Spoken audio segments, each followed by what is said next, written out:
Hi, this is Paul. I want to talk a little bit about Ian McGilchrist, autism, the internet.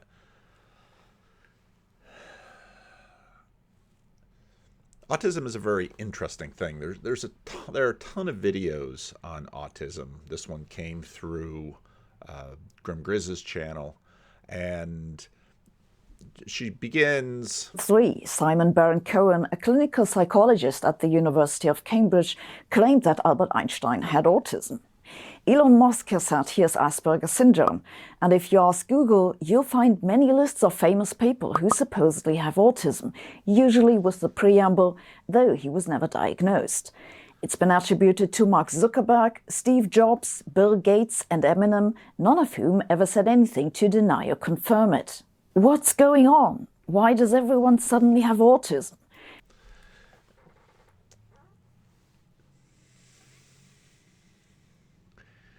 That question's interesting. Why does everyone suddenly have autism?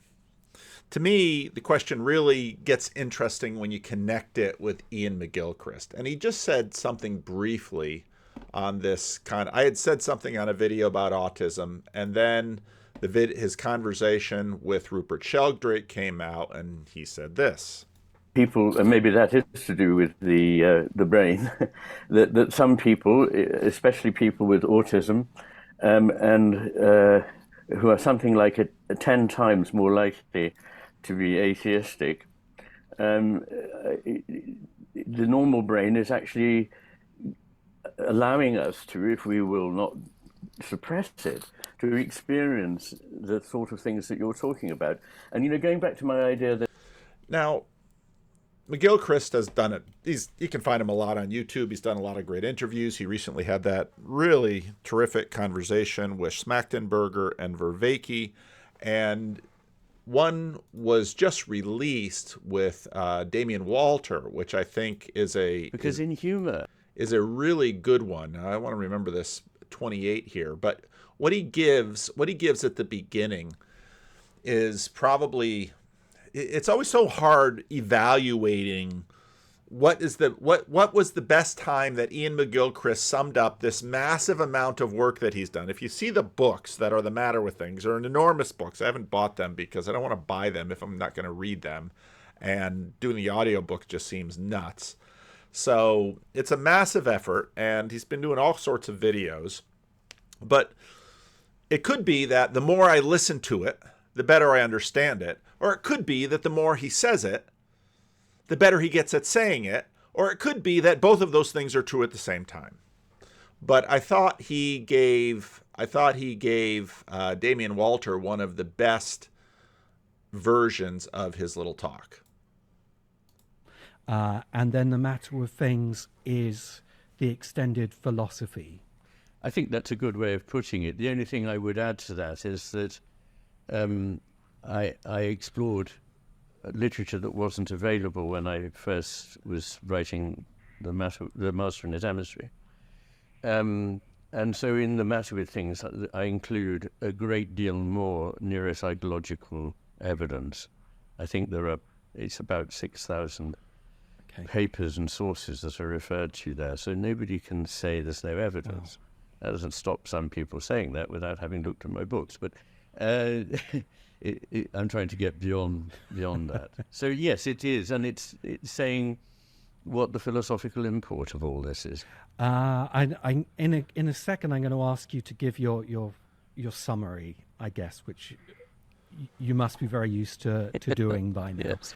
Now, part of why it's really cool that McGilchrist is on Damien Walter's channel is because if you go back, I don't know if I have a Damien Walters playlist or not, but Walters, I think, better than many have been understanding the role of mythos and technology and science with his focus on science fiction.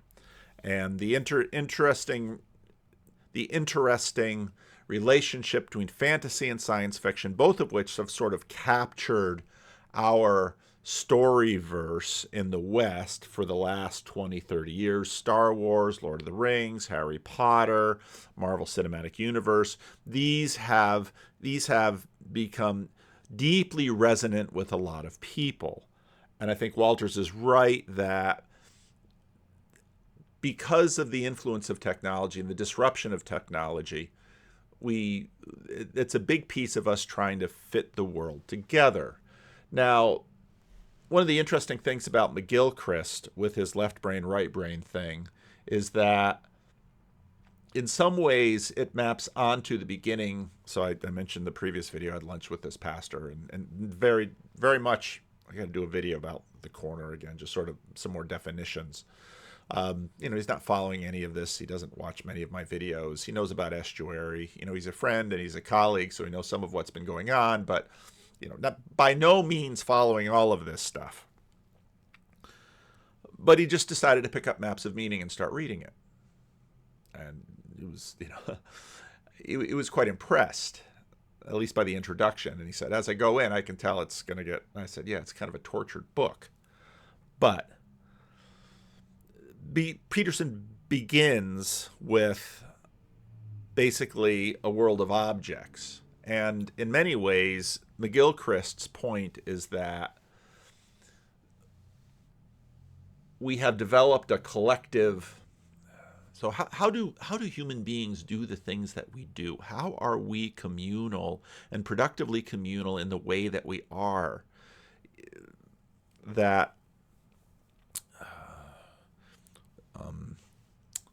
Yuval Harari video is making its way through Twitter about stories being fictitious. I retweeted it. It's interesting in that, of course, you can find how many new atheists on YouTube. I remember even Alex O'Connor, when he's talking about fiction, and Jordan Peterson talking about fiction, that's sort of a scoffing, because it's like this, and this is McGilchrist's point, this right brain, this, let's say this emissary brainism. See, I always get the right and left mixed up. Dyslexic that I am. This emissary brainism is sort of capturing the culture. And it makes it difficult for McGilchrist's thesis is of course that this is a disability in the culture. I'll say it that way. That a lot of our problems are because of this. I think one of the important points is that this does have these very deep roots in scientific research in various areas that you have crossed into. So that separates it from the pop culture idea of hemispheres, which people are quite familiar with, and then have also heard is no longer valid. So that's something to say that this goes significantly beyond that idea.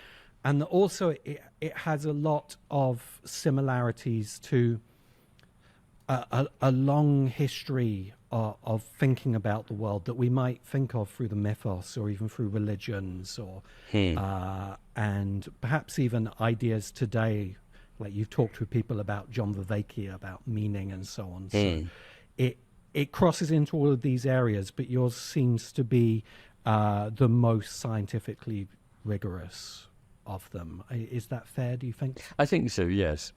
And it's not only that I, take up this unpopular issue of hemisphere difference, but I come to quite different conclusions from the ones that made their way into popular culture.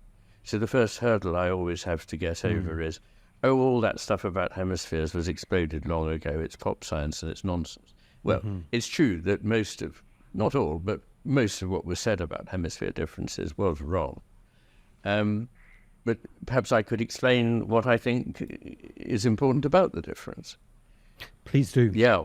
Please do, yeah. First of all, it's a very evolutionarily verifiable hypothesis, if you like.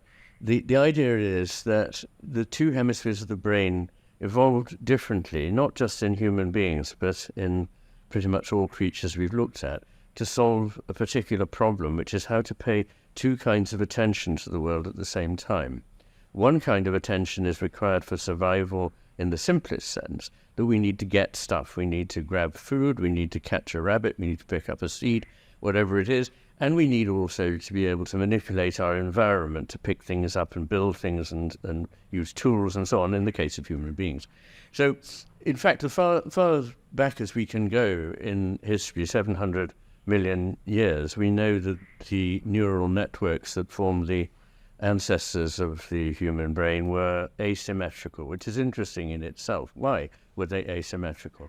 And I think the reason for this was that, as I say, two kinds of attention need to be paid. One is the one with which we grab things, and this is the one subtended by us, in us by the left hemisphere.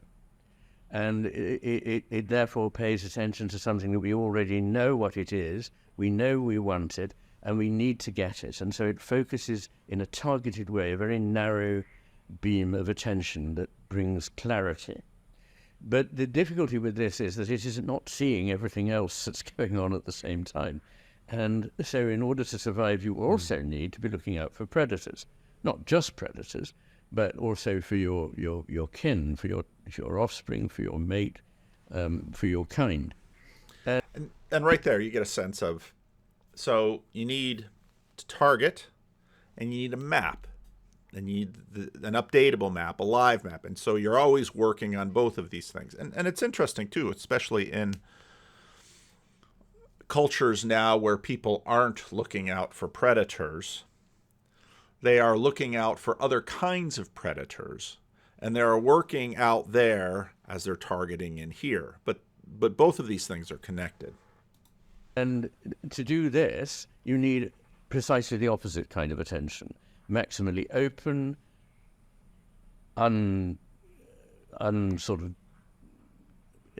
undedicated yet as to what it may find, and broad, sustained, and on the lookout, vigilant. So very different from this attention. I know what it is, I want to get it, it's a detail. The right hemisphere is looking out for the whole of the rest of it. So the one thing that was probably true about what people used to say was that the left hemisphere had a narrow attention and the right hemisphere a broad attention. And that's not disputed by anyone in the world. I mean, it's a very well-attested fact. But what people were not aware of so much was that attention creates the experiential world. What we find to be there depends on the kind of attention we pay. Okay, so now when he says that, very quickly you're in Jonathan Peugeot land. Because you can hear Jonathan Peugeot make that point again and again. Attention creates our world. Attention creates our world. And we'll get into a bunch of things that we've talked about on this channel. And there are many amusing experiments that have been done in recent years showing that we're completely blind to something we don't expect to see. And so what follows for me is that these kinds of attention give rise to two different kinds of phenomenological worlds. What are they like? In a nutshell, the left hemisphere sees things that are already known, familiar, fixed, isolated, fragmentary, decontextualized, and examples of a kind, a category, not unique, but it's one of those. And what's interesting is if you sort of pay attention to the way you pay attention, you can see this. I started out this channel talking about the monarchical vision. It's a view from nowhere. It's seeing a world of objects. It's looking at manipulables. You know, if you're teaching kids math, you almost give them manipulables, you know, little things that they can put together and, you know, have two of them. Now you've, you know, 1 and 1 make 2. And so you give little kids, you know, if you're homeschooling them or you're teaching them school, you give them these things. So it's a world that tends to major in certain kinds of abstraction because it's decontextualized. It's and we image this in different ways. This kind of abstracted thinking is a useful tool, but it's not very good for constructing reality. The right hemisphere sees something much more complex. It sees a world in which nothing is completely fully known, is never completely fixed, is never completely isolated, but is ultimately in connection with everything else.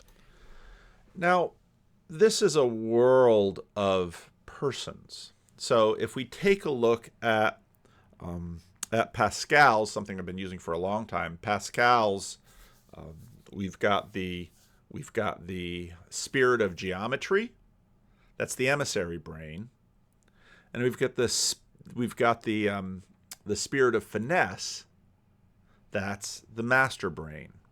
So you've got these two approaches to the world, and they're both critically important. You can't eat without the emissary brain because you're not going to see food and be able to get it into your mouth. In fact, a little baby, if you set once the baby gets to a certain age, you set that baby in the high chair, maybe you put Cheerios in front of that baby, and that baby will start figuring out how to do that. Baby will put a lot of things in its mouth. You watch dogs do this. You watch a lot of creatures do this, but you've got the emissary brain and the master brain. And so you've got the spirit of geometry, it's calculation, it's targeting, and the spirit of finesse. And that's really a spirit of persons. It's flowing, it's changing, it's often implicit. The right hemisphere is much better. Sorry, this is my right hemisphere. At picking up... See, he does it too. The stuff that is hard to detect with the kind of conscious mind. So small changes in expression in the face, aspects of tone of voice, irony, metaphor. If you pay attention to people on the autism spectrum, these are exactly the things they struggle with. Tone of voice, facial expressions, emotions. This is all the world of the spirit of finesse. This is all the personal world. They can accelerate at all of the details and the especially if the relationships are sort of one-to-one. And so very quickly you can see sort of the emissary brain is about science and logic and targeting and a world of objects, and reduce the world to this so we can manage and control it, and we can go our way with it. This other world of finesse, of persons, of subtlety. That's difficult. That's sort of the world that the autistic struggle with. The language of poetry, the language of myth. It's much better at understanding the meaning of a story, whereas the left hemisphere sees it as simply a sequence of vignettes. It doesn't understand the overall import of what's going on. So those are really quite different worlds. Okay, so it doesn't understand the overall import of what's going on. That's an extremely master brain way of talking, because when you try to the overall import of what's going on, what exactly do you mean? Now the emissary brain will try to make lists, let's say, because lists are very, full of things, full of objects, full of little Amazon boxes, full of manipulables that you can move around. The import of what's going on. Now I keep pointing out in videos that I was thinking about the Peterson-Vervaeke video, thinking about part of what religious systems do is take some of the master brain and put some emissary language on it. And you really need to do this in terms of scaling. Now, very early in my relationship with John Vervaeke, when I watched him start his project, I really challenged him. I said, John, there's a lot of people with high IQs and who are very master brained, and they're gonna get your work and they're gonna really enjoy it. They're very high and open. They've long since left the church. They've left legacy religions. They're just sort of out there floating in the world, but that population is pretty small in terms of the majority of people in the world. Well, it's going to have to scale. And what you have, of course, story is sort of the way that you do this. Mythos is the way that they begin this conversation talking about the fact that in the ancient world, logos seemed a smaller thing than mythos.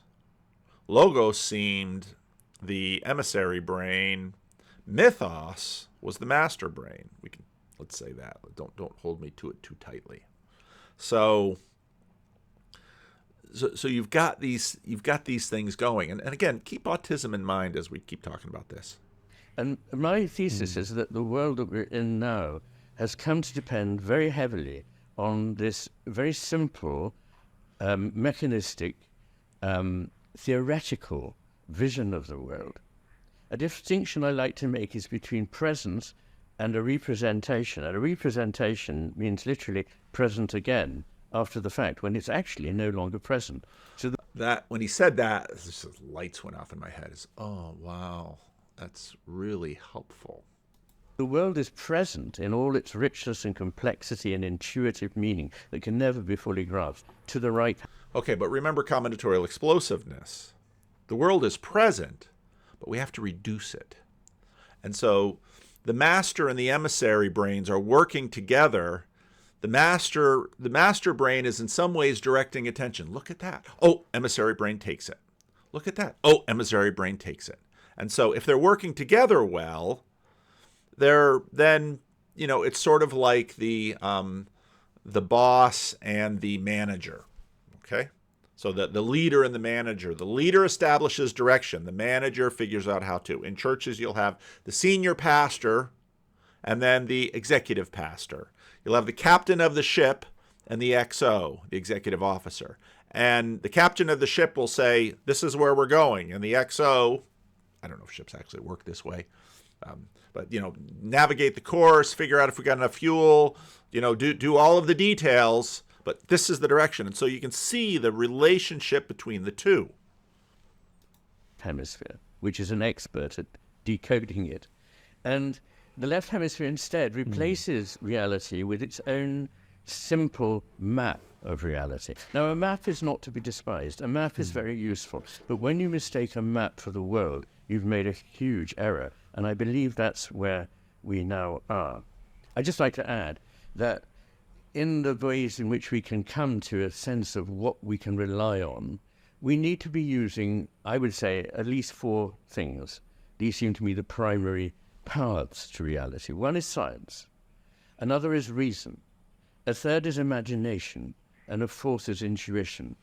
And we live in an era in which imagination and intuition have been sort of tarnished as false. You should have probably put those at the head of the list, because implicit in our master brain things are just like if you're, let's say, reading the Bible. First things in lists are important because they stand out because they're first. And you might say, well, it doesn't make any difference. You're going to hit all fall. Oh, no. They go in different ways. Now, I want to jump ahead to another point. Primitive in the universe. There's so much rich stuff in there in relation to this topic. There's something that I've observed, and it's quite widely observed, often among writers of science fiction, which is that the kind of the collective imagination is more and more literal in its interpretation of any story that's given to it. Absolutely. So for any half decent. I played tricks on Twitter asking if Mount Doom was literally a volcano, and some people understood where I was going. It's more and more physical correspondentist, reductive. See, literal is as a term is problematic because literal to a degree has representation already built into it. And what it fails to understand is exactly that point that McGilchrist made about representation a minute before. Writer, if you're writing about space rockets and planets and alien civilizations, there's some level in which you're exploring kind of scientific ideas, but there's also the symbolic and the metaphoric and the mythic in there as well. But it's harder and harder for people to think in that way at the moment. Absolutely. I mean, one of the most striking things for me is that the left hemisphere doesn't understand anything that is not literal. So it really doesn't understand the point of poetry. Why lie when you could say it clearly? It doesn't understand music. It doesn't understand irony. It doesn't understand sarcasm. It doesn't understand wit or humor. And so what you find is that people take everything incredibly literally and miss the point. So I missed the point. Well, what is the point? Well, I can't put the point into a point. Well, that's not very helpful, is it? And again, when you think about the summum bonum, but I don't like using that term because that term is going to be lost on a lot of people, not everyone.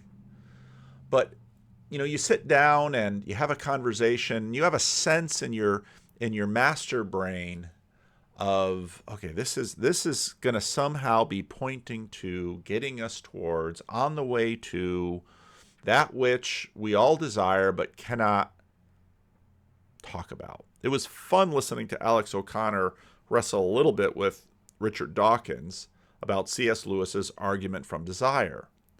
And what was fascinating about that was that Alex O'Connor keeps pushing the point and Dawkins doesn't get it. It's almost as if Dawkins can't, in certain realms, get music, poetry, all of these things that are very much master-brained. And of course, this is a biologist, but apparently the biologist who understands memetics to a degree. So it's just fascinating how he couldn't get it. But this is part of C.S. Lewis's point about the argument from desire, that the master brain has a sense of it. The master brain, basically by working with the emissary brain, might not be able to figure out how to talk about it well. They might try to represent it, but this is part of the reason why our representations are often in poetry or story. I was watching, so my wife and I had watched Yellowstone, and we had watched most of it, but then they had this big break in the middle of season 5, and Kevin Costner, I don't know, he didn't want to do it anymore or something like that. So all this mess, so they didn't finish it. So there's more episodes on now. So shall we just jump in and watch the last episodes, or shall we go back all the way through it? And so she and I haven't had an interesting time going through it because, of course, we've seen most of it. And so we're watching these characters in a sense with, we know a lot more than the first time we watched it. Because I remember watching it for the first time, and these characters are acting strange. No, they're not really acting strange, because now that I know most of the story, it's a fairly well-written, extended story. Well, this is why these two don't get along. This is why she treats him so horribly.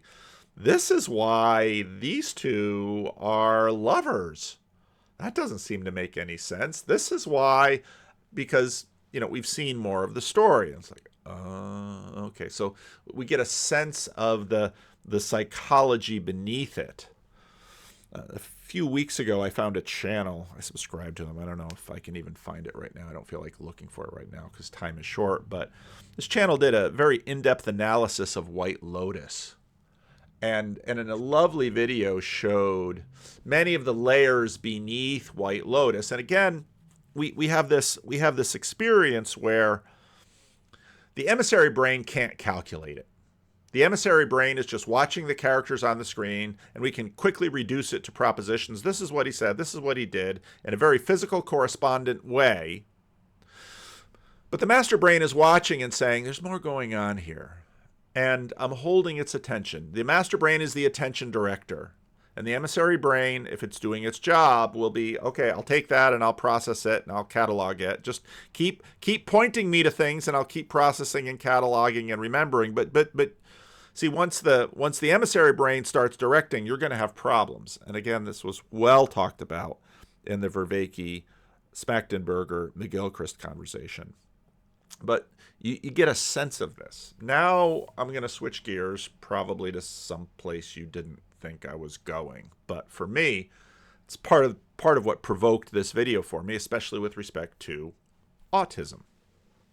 So a few weeks ago, I did a video on HoeMath, because I know some people are watching HoeMath and they're really getting into it. And their videos are super short, but boy, this channel's blowing up. So, already almost up to 300,000 subs. So it's just whooshing right now. And I watch this channel, and it's very autistic. It's very charts and scenes, and this is how it works, and this is why. It's very emissary-like. And it's super smart in terms of an emissary. Knows a fair amount of psychology. The only thing that I wonder if the guy knows are women, which is hilarious, because on one hand, knows everything about women, but I watch the channel, I just get the sense, do you know women? Now, this sounds like a put down, but it really isn't, because what I get from the channel is, well, I want to highlight one video which I thought was super smart, and this is a way in which the mastermind always has to also pay attention to the emissary mind, because it can learn things from the emissary mind, and the two have to work together. Now, last time I played a little bit of HoeMath, I don't like re-uploads. Well, I'm not going to re-upload this. But HoeMath, who is always taking from Instagram and TikTok and YouTube and movies, should understand the importance of an illustration. But I thought even the comment was, interestingly enough, autistic. And I don't say that. I have relatives who are autistic. I'll just leave it there. And so, and to me, it's, I mean, the MasterBrain has to think about the value of the emissary brain. I mean, problems happen when the emissary brain doesn't value the master brain, and problems happen when the master brain doesn't value the emissary brain. They're put together for a reason. You say one is a pointer and one is a calculator. Let's think about it that way. So he starts out with, a little bit from Sex and the City, and then he's going to talk about the things he talks about. Again, this is part of the reason I play it, is because, and then he goes into, he's very much into the integral levels, and again, this is super emissary brain. This is trying to distill an enormously complex world down into manageable chunks. That's what we have to do. Remember, combinatorial explosiveness. The world is massive. We have to reduce it. And so elements are one thing. Systems of elements are another level up. And so he's got his levels, and Grim Grizz was super happy that, he coordinated levels with the chakras and all of that. Now, and then he has this section on music, which I thought was really good, because I don't know if I would have figured this out without somebody being autistic. So what does autism force people on that spectrum to do? And this is, I think, why you've got Einstein and Zuckerberg and Musk and all of these people that are either calling themselves autistic, or other people in retrospect calling them autistic, because they're doing astounding things. Well, they're doing astounding things because they are up against a wall. And that wall is combinatorial explosiveness. And there is so much to try to calculate. And even if on one hand, in the spirit of geometry, you're never, ever, ever, you don't have lifetime enough to master all of the variables, it's probably the autistic that are going to bless the rest of the world with systems that are very powerful and very helpful. So he's talking about, people seeing each other. So I'm just gonna, so HoeMath, if you watch this, I'm just gonna play a little bit. I'm not trying to steal your stuff. In fact, people will watch this and subscribe to your channel. It's kind of how my channel works. But I thought this part was genius. It was, well, maybe it was obvious to the rest of you, but I found it super helpful.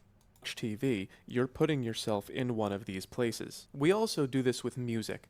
When I was a kid, I didn't really get music. I'm different. So right there. Didn't get music. I didn't get music. Music, don't get it. I do this with music. When I was a kid, I didn't really get music. I'm different. So I just looked at what other people were listening to. And again, that's very emissary brain. I don't get music. I can't. MasterBrain gets it. You're on the autism spectrum. I don't get it. I don't. Everybody else seems to be getting it. I don't get it. Everybody is reading subtle facial things that consciously we can't pick up. So that emissary brain and the autism, they are crunching numbers like you wouldn't believe, and exactly how, and that's what this channel is about, which is fascinating to me. It might not know anything about women, but it might know a ton about women. And that's the kind of dynamic you run into. So okay, let's finish up some of I thought this was so helpful to me. I saw Mike on these places. We also do this with music. When I was a kid, I didn't really get music. I'm different. So I just looked at what other people were listening to. I saw my sister listening to all these goofy love songs. And I said, why would you want to listen to some guy you don't know sing to some girl you don't know? Right there. I mean, got to deal with this word literal. It's a physical relationship that he's using his imagination. He's imagining a guy you don't know, and just all the details. You don't know him. You don't know. What kind of sick voyeur are you listening to that? It's a perfectly reasonable thing to imagine. And she said, there is no other girl. So there is no other girl. Well, of course there's another girl. I mean, so-and-so wrote the song about so-and-so, but not in the mastermind. The mastermind is paying attention, and her attention is on her. I went to some girl you don't know, and she said, there is no other girl. So I went, oh, okay. She's listening in the second person, as if she's listening in the second person. If he's singing directly to her. Now, again, someone might say, that's not true. And it sort of isn't. It sort of is. In her mind, that's what makes the music fun. That's how, and now you get insight into what we human beings do, how we participate, how we move in and out of ourselves, how we become multiple people, how we become extended bodies, how spirits arise between us.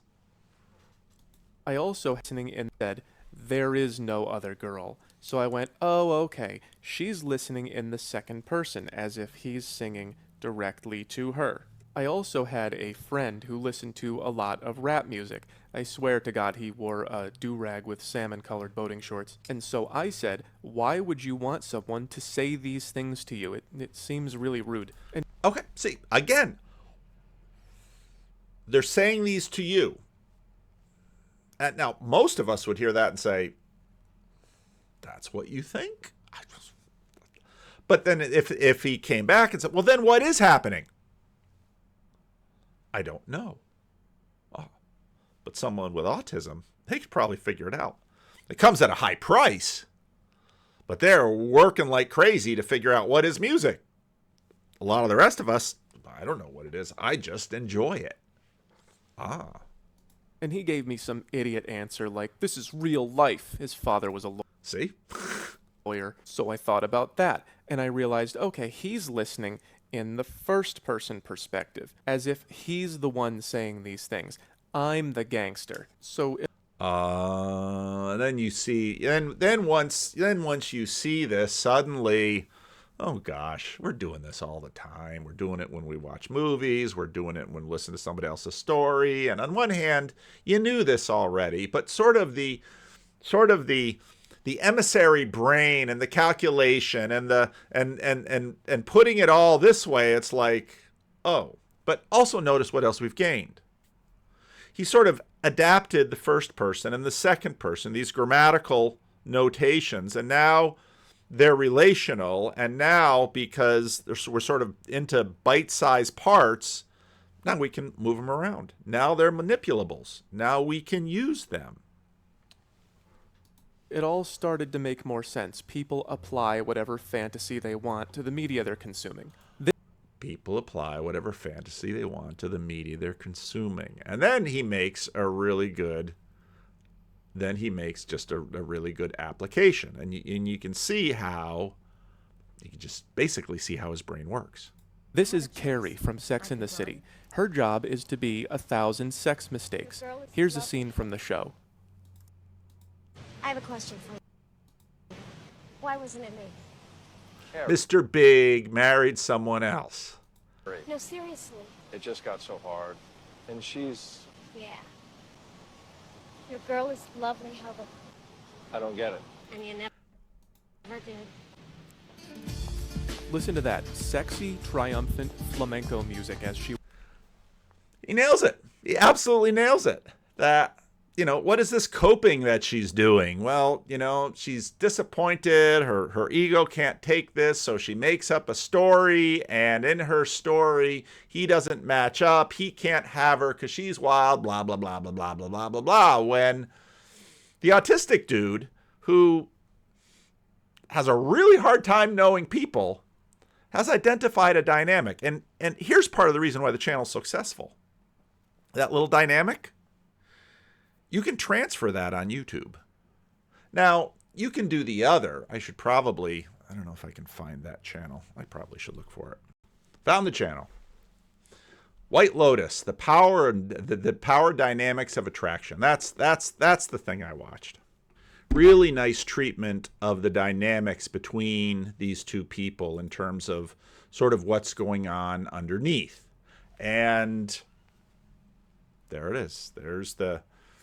And what he's doing there is, it's very different from, let's say, HoeMath, who's, doing all the Emissary Brain things. This is much more pointing, analyzing, pointing, analyzing, pointing, analyzing. It's probably a little bit more of what I do, but I don't tend to just deconstruct scenes or anything like this. But I thought, just an observation, just did a masterful job with this. So, I wanted to sort of pull those things together, and because, I keep watching HoeMath and thinking, wow, there's some really, really helpful observations that I'm learning, but I just don't know if he knows a woman. I just don't know if he can manage a woman, because, well, my wife came across Love on the Spectrum the other day, and I thought, yeah, don't know what I think about that. Not that autistic people can't fall in love and be married and make that work. I'm sure they can. But spirit of geometry, spirit of finesse, MasterBrain, Emissary Brain, mythos, logos. You need both. You got to make it work. Anyway, leave a comment.